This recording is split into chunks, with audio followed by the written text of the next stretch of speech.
Bonjour. L'histoire missionnaire du 21 juin 2025 nous vient d'Indonésie. Le titre, Miracle dans la jungle, partie 1. Je m'appelle Army.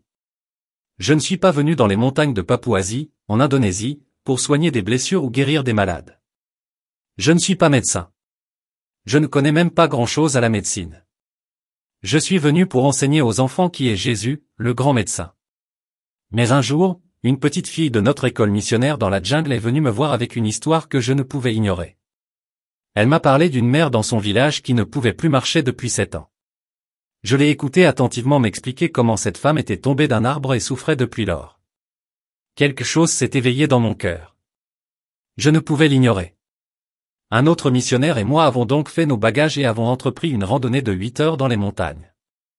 Le chemin était raide et sinueux, mais la pensée de cette mère souffrante nous poussait à avancer. Lorsque nous sommes arrivés au village, nous l'avons trouvée dans une petite hutte en paille, allongée sur une natte, le visage marqué par la douleur. Son genou droit était enflé et infecté, et elle grimaçait à chaque mouvement. Nous ne comprenions pas grand-chose de ce qu'elle disait, car nous parlions des dialectes différents, mais à l'aide de gestes et de quelques mots communs, elle nous a raconté son histoire. Après sa chute, son mari l'avait abandonnée, la laissant seule pour élever 4 enfants. Pas d'hôpitaux. Pas de médecins. Pas d'espoir.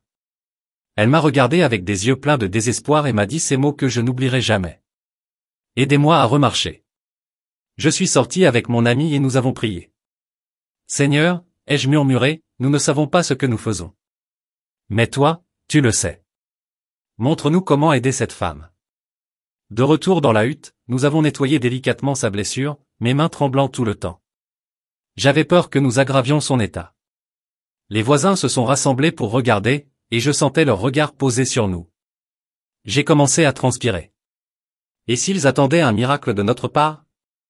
Et si nous échouions? Puis je lui ai parlé de Jésus. Elle n'avait jamais entendu son nom auparavant. Les voisins non plus.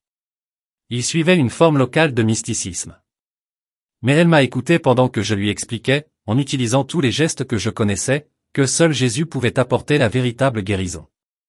Elle m'a regardé et m'a dit, « Je ne sais rien de ton Jésus, mais j'accepterai quiconque pourra me rendre la santé. » Tout ce que j'avais avec moi, c'était du charbon et des comprimés de vitamine C. Nous les avons appliqués, puis j'ai invité tous les occupants de la hutte à se joindre à moi pour prier. Pendant que je priais, il s'est passé quelque chose que j'ai encore du mal à expliquer.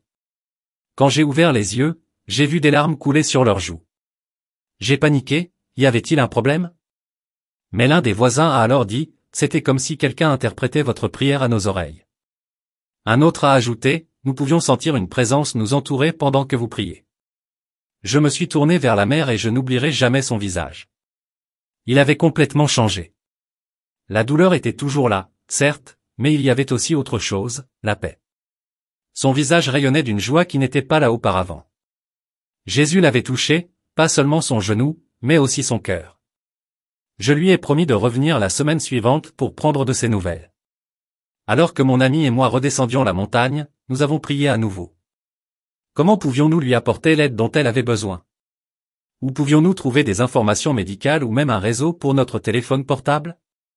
Nous n'en avions pas reçu depuis des mois. Mais je savais une chose, nous lui avions présenté le seul qui ne faillit jamais, Jésus.